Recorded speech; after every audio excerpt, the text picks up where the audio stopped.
and Sarisika channel. Today we will discuss about biomechanics. What is biomechanics or meaning of biomechanics, and what is the importance of biomechanics in the field of physical education. Okay, so যদি ভিডিওটি ভালো লেগে থাকে বা চ্যানেলটিকে subscribe তাহলে চ্যানেলটিকে subscribe করে দেবেন আর ভিডিওটিকে শেষ পর্যন্ত দেখার জন্য অনুরোধ রইল। ওকে, so should I continue? Biomechanics and sports, biomechanics and sports. এই চ্যাপ্টারে আমরা পড়ব meaning and importance of biomechanics in physical education and sports. তারপরে রয়েছে Newton's law of motion and its application in its sports. আর তারপরে রয়েছে lever and its type and its application in sports. 9.4 equilibrium, dynamic and static and center of gravity and its application in sports. 9.5 হচ্ছে force, centrifugal force and centripetal and its application in the field of physical education. তো এই সমস্ত বিষয়গুলো আমরা আমরা পড়ব। তো আজকে আমি যে বিষয়টি নিয়ে কথা বলবো সেটা হচ্ছে meaning and importance of biomechanics in the field of physical education and sports. Okay, so let's go ahead. Meaning of biomechanics: the study and analysis human movements patterns in sports is called biomechanics.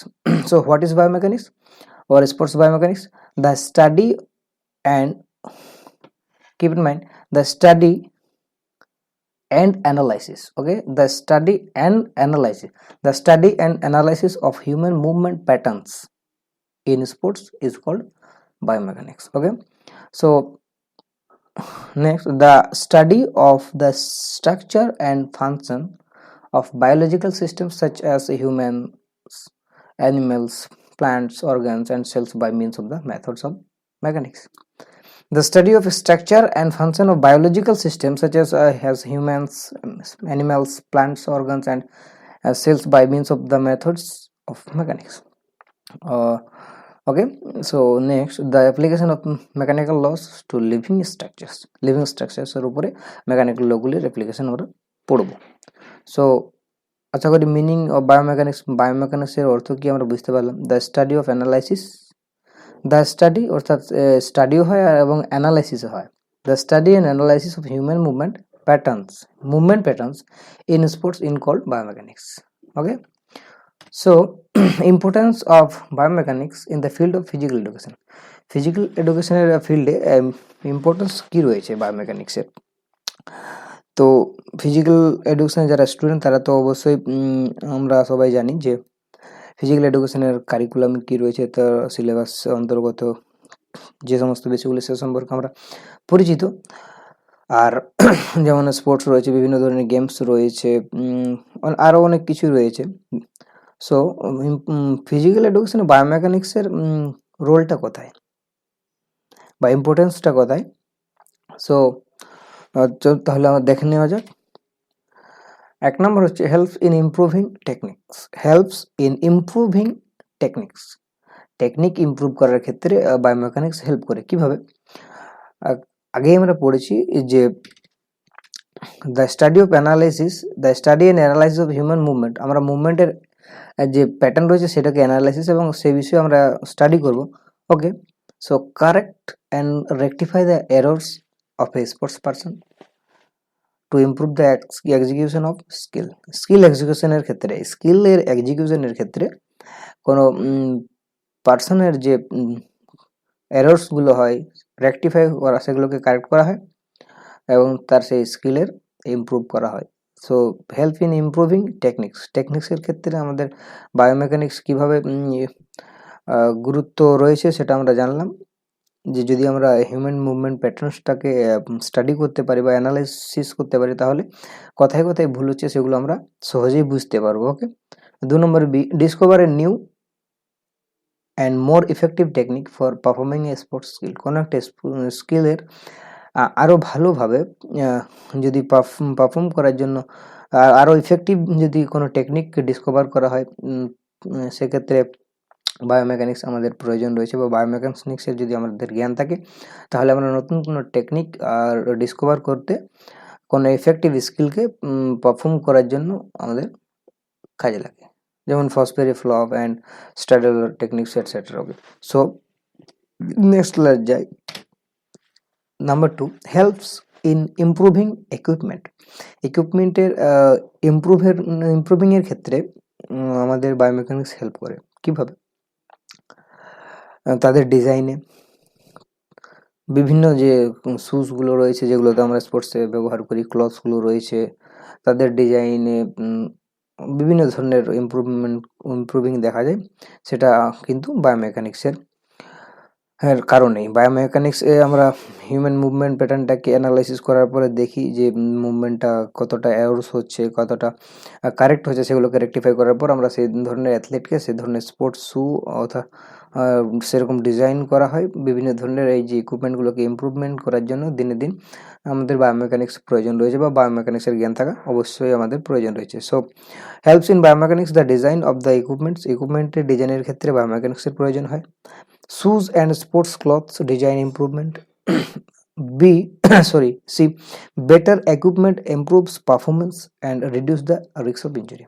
যেগুলো ভালো equipment সেগুলোতে আমাদের পারফরমেন্সটাকে বাড়ায়, improvement করে বা improves করে, আর reduce of the risk of injury, যে ইনজুরির যে আঘাতের সম্ভাবনাগুলো রয়েছে সেটাকে রিডিউস করে কমিয়ে দেয়। ওকে, সো বেটার র্যাকেট গেমের ক্ষেত্রে আরও ভালো র্যাকেট তৈরি করা যেতে পারে, বা নতুন কোনো টেকনিক বা র্যাকেটের যে ডিজাইন রয়েছে সেটাকে চেঞ্জ করা যেতে পারে, সেটা কিন্তু on the base on biomechanics. তারপরে better helmet to reduce risk of injury in ice, hockey, football and many other games. যে সকল গেমে যে ধরনের হেলমেট ব্যবহারে, সেই হেলমেটগুলিকে আরও যাতে ভালোভাবে তৈরি করা হয়, বেটার হেলমেট করা হয়, যাতে করে রিস্কটা কমে যায়, যে ঝুঁকিটি রয়েছে ইনজুরি হওয়ার যে ঝুঁকি, সেই ঝুঁকিটি কমে যায়, সেই ধরনের সে কথা মাথায় রেখে আমরা সেগুলোকে তাদের ডিজাইন, তাদের যে ইকুইপমেন্টের ডিজাইন রয়েছে সেগুলোকে আমরা চেঞ্জ করি, সেটা কিন্তু ওই বায়োমেকানিক্স উপর বেস করেই। Aerodynamic clothing in skiing, speed skating, cycling, swimming, বিভিন্ন ধরনের যে আমাদের অ্যারোডাইনামিক্যালি যে গেমগুলো রয়েছে, যেমন স্কেটিং, সুইমিং, এগুলোতে যে আমাদের জলের বাধা অতিক্রম করতে হয়। সাইকেলিংয়ের ক্ষেত্রে আমরা দেখি যে বিভিন্ন ধরনের ক্লথ পরে থাকে, হেলমেট থাকে, এগুলোকে সুইমিংয়ে আমাদের জন্য সুইমিংয়ের ক্যাপ লাগে।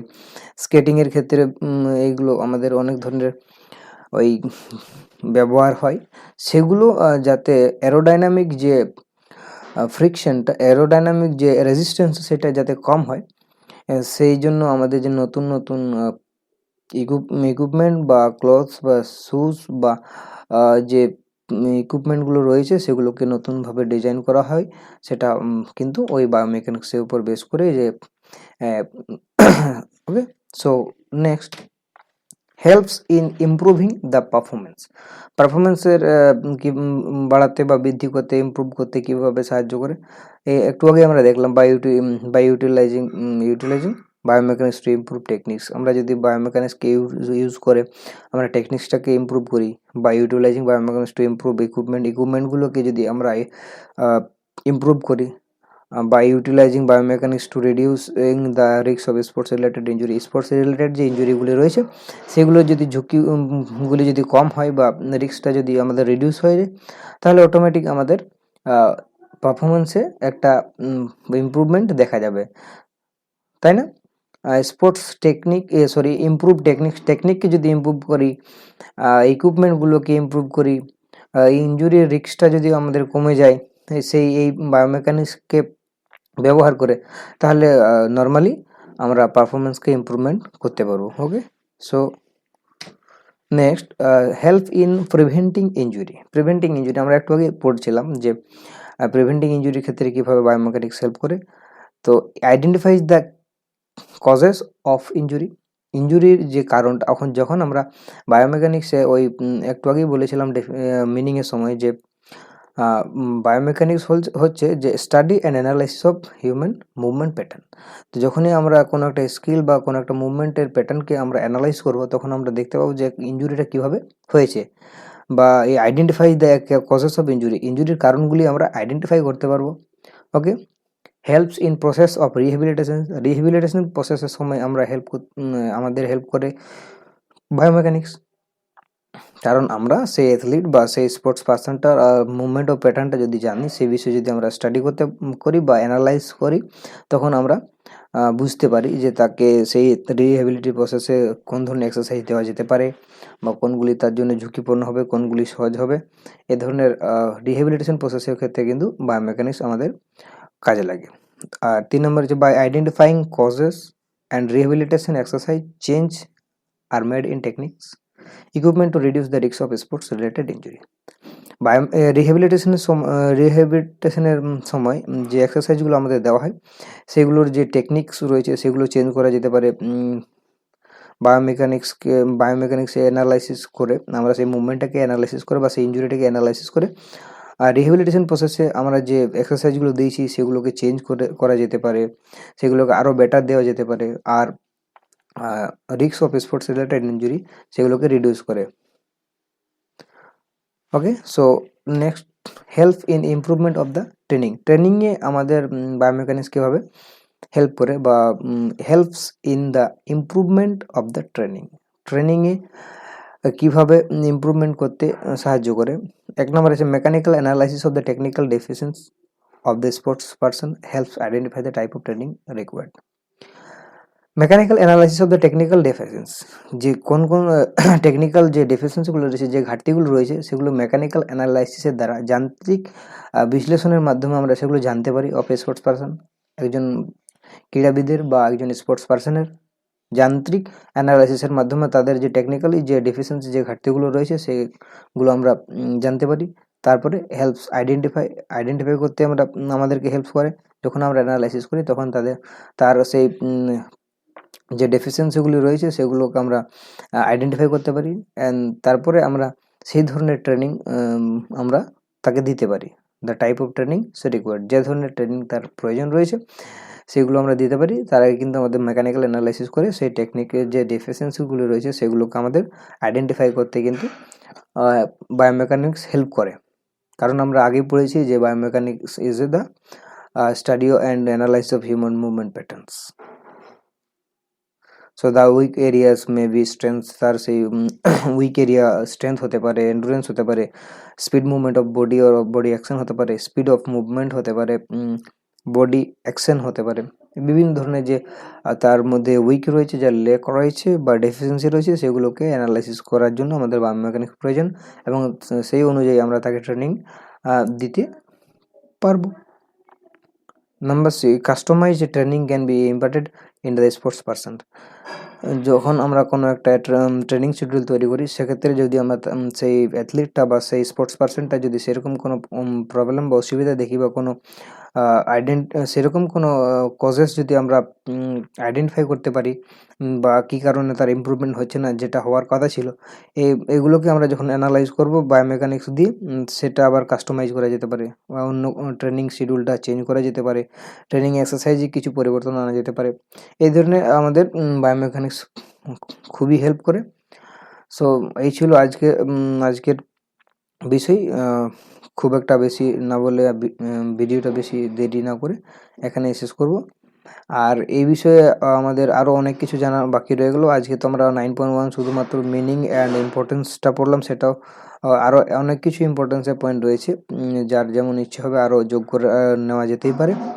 সো এই 5টা ছিল মোটামুটি মেন পয়েন্ট বলা যেতে পারে।